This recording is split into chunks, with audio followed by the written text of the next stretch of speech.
Police वाले SHO साहब बहस कर रहे सन कि तुसी उन्हां दे नाल रले होए। मैं कहा यार साड़ी एक बच्ची दा जुल्म है ओदे नाल असीं उन्हां दे नाल रल किवें गए। साडे उत्ते ये दबाव पा रहे हैं कि तुसी दमदा सीधी गल नहीं दसेंदे, तुसी गलत गल दसेंदे हो, तुहानू पता है सारा कुछ।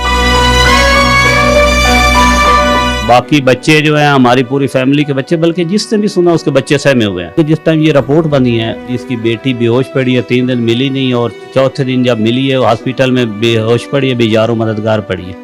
उसके कपड़े खून से लात हैं, उसके जिस्म पे, मुंह पे, उसके रुखसारों पे निशान बने हुए हैं और उससे आप रिपोर्ट भी लिखवा रहे हैं, अंगूठे भी लगवा रहे हैं, उससे आप मेडिकल भी बनवा रहे हैं, उससे आप FIR भी लिखवा रहे हैं।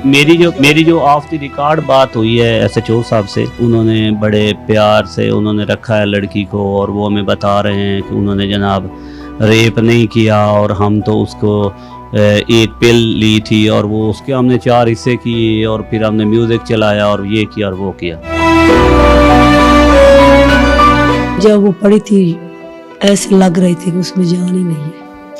चीख मारती थी एक बार और चिमट जाती थी। डर से पहले तक रात तक करती रही है, सुबह फिर वो बिल्कुल ना थोड़ा थोड़ा मूव करती रही है। आंखें उसने खोली नहीं है, उसने देखा ही नहीं माँ को। बहुत लाडली थी, उसके बाबा उसका बहुत लाड करते थे, मैं भी करती थी, सबसे प्यार करती थी। आज तक उसने किसी के साथ बदतमीजी नहीं की, भाइयों से भी प्यार पूरी फैमिली से करती थी। मेरी यही अपील है मरियम नवाज से कि वो भी एक माँ और माँ का दुख वो समझ सकती है कि माँ का दुख क्या होता है। पुलिस वाले SHO साहब बहस कर रहे सन कि मेरी बीवी मेरे साथ आई कि तुसी नाम दा आप रले होयो।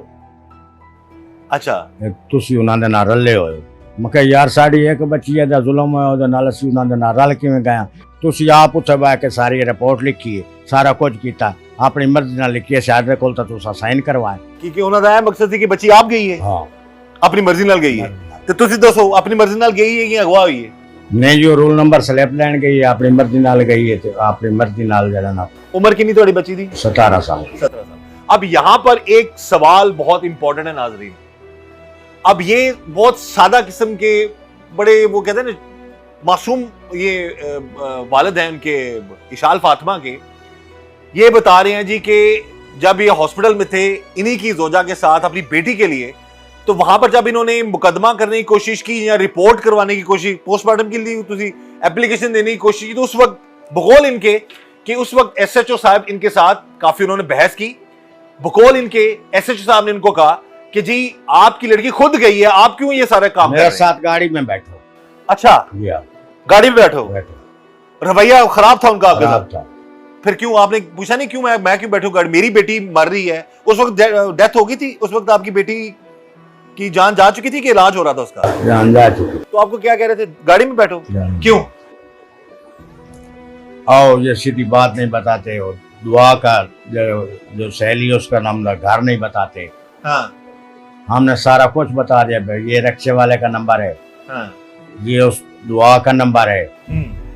सारी गल बात करके ते मुड़ भी साडे उत्ते दबाव ਤੁਹਾਡੇ ਦਬਾਅ ਪਾ ਰਹੇ ਸਨ? ਕਿਸ ਗੱਲ ਦਾ ਦਬਾਅ ਪਾ ਰਹੇ ਸਨ ਕਿ ਤੁਸੀਂ ਕੇਸ ਨਾ ਕਰੋ ਜਾਂ ਪੋਸਟਮਾਰਟਮ ਨਾ ਕਰਾਓ? ਜਾਂ ਕੀ ਦਬਾਅ ਪਾ ਰਹੇ ਸਨ? साडे उत्ते ये दबाव पा रहे हैं कि तुसी दमदा सीधी गल नहीं दसेंदे, तुसी गलत गल दसेंदे हो, तुहानू पता है सारा कुछ। ਹੁਣ ਜਿਹੜੀ ਰਿਪੋर्ट ਆਈ ਤੁਸੀਂ ਉਸ ਤੋਂ ਮੁਤਮਈਨ ਹੋ? ਰਿਪੋर्ट ਵਿੱਚ ਤੇ ਕੁਝ ਹੋਰ ਹੀ ਗੱਲ ਕਰ ਰਹੇ ਨੇ ਹੋ, ਤੁਸੀਂ ਕੀ ਕਹੋਗੇ ਹੁਣ? ਅਸੀਂ ਉਸ ਤੇ ਮੁਤਮਈਨ ਨਹੀਂ। ਤੁਸੀਂ ਮੁਤਮਈਨ ਨਹੀਂ ਹੈ? ਜਿਹੜੀ ਇਹ ਇਬਤਦਾਈ ਰਿਪੋर्ट ਆਈ ਹੈ ਉਹਦੇ ਤੁਸੀਂ ਮੁਤਮਈਨ ਨਹੀਂ? ਮੁਤਮਈਨ ਨਹੀਂ। ਠੀਕ ਹੈ। ਤੇ ਇਹ ਹੁਣ SHO ਸਾਹਿਬ ਦਾ ਹੁਣ ਕੀ ਰਵੱਈਆ ਤੁਹਾਡੇ ਨਾਲ? ਹੁਣ ਵੀ ਇਹੀ ਗੱਲ ਹੈ? ਹੁਣ ਵੀ ਉਹ ਗੱਲ ਹੈ ਜਿਹੜੀ ਪਹਿਲੇ ਗੱਲ ਹੈ ਉਹ ਗੱਲ ਹੈ, ਹੁਣ ਤੱਕ ਹੋਇਆ ਤਾਂ ਕੁਝ ਨਹੀਂ ਸਾਡਾ। ਅੱਛਾ, ਕਿਉਂ ਕਹਿੰਦੇ ਨੇ ਅਗਵਾ ਨਹੀਂ ਹੋਈ? ਤੇ ਤੁਸੀਂ ਕਹਿੰਦੇ ਅਗਵਾ ਹੋਈ ਹੈ, ਤੇ ਤੁਸੀਂ ਇਹ ਹਲਫਨ ਕਹਿੰਦੇ ਹੋ ਕਿ SHO ਸਾਹਿਬ ਨੇ ਉਸ ਟਾਈਮ ਤੁਹਾਨੂੰ ਦਬਾਅ ਪਾਇਆ ਸੀ, ਤੁਹਾਡੇ ਨਾਲ ਤੁਹਾਨੂੰ ਬਹਿਸ ਕੀਤੀ ਸੀ ਤੁਹਾਡੇ ਨਾਲ? ਮੈਂ SHO ਸਾਹਿਬ ਆਇਆ ਨਾ ਤੇ ਉਹਨਾਂ ਮੈਨੂੰ ਆਖਿਆ ਤੂੰ ਗੱਡੀ 'ਚ ਬੋ। ਇਹ ਹਲਫਾਜ਼ਨ ਉਹਦੇ? ਇਹ ਮੈਂ ਹਲਫਨ ਗੱਲ ਕਰਨਾ, ਉਹਨਾਂ ਮੈਨੂੰ ਆਖਿਆ ਤੂੰ ਗੱਡੀ 'ਚ। ਤੂੰ ਗੱਡੀ 'ਚ ਬੋ? हाँ, उस तो बाद चुप कर, मुझे कोई गल नहीं। जब वो पड़ी थी ऐसे लग रही थी कि उसमें जान ही नहीं है। चीख मारती थी एक बार और चिमट जाती थी। अच्छा। हाँ, चिल्लाती थी फिर एकदम से? फिर कांपती थी ऐसे ऐसे, जैसे कुछ सदमे में होता है। सदमे में होता है, डर होता है, खौफ होता है। अच्छा जी जी। तो ये कितनी बार उसने ऐसा किया? वो डर से पहले तक रात तक करती रही है, सुबह फिर वो बिल्कुल ना थोड़ा थोड़ा मूव करती रही है, और आंखें नहीं खोल सकी आंखें बेचारी। उसने खोली नहीं है, बात उसने नहीं है। देखा ही नहीं माँ को। आप पास रही जितनी देर तक जेरे इलाज रही, अब तो पास ही रही हो। मैं पास ही बैठी रही हूँ। कुछ बेहोशी में या वैसे गुरूदगी में कुछ बोला हो ना। उसने? पानी एक बार का है, पानी पानी मांगा उसने। तो अब ये आप बताएं कि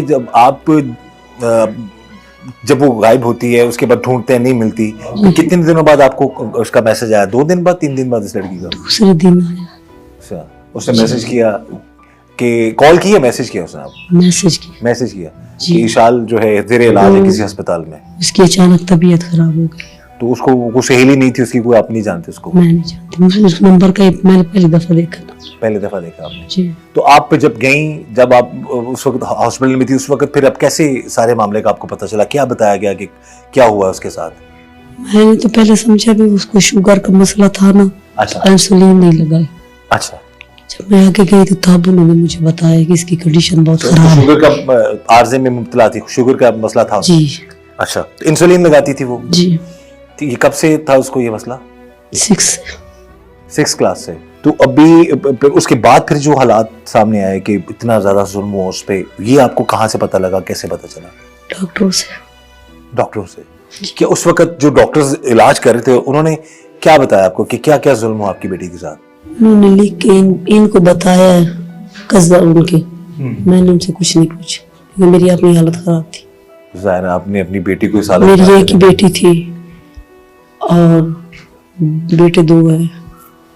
और तो ये मैं छोटी थी घर में सबसे? सबसे ज्यादा छोटी थी, लाडली भी पूरी थी? फैमिली में ये छोटी थी, लाडली भी बहुत बहुत लाडली थी।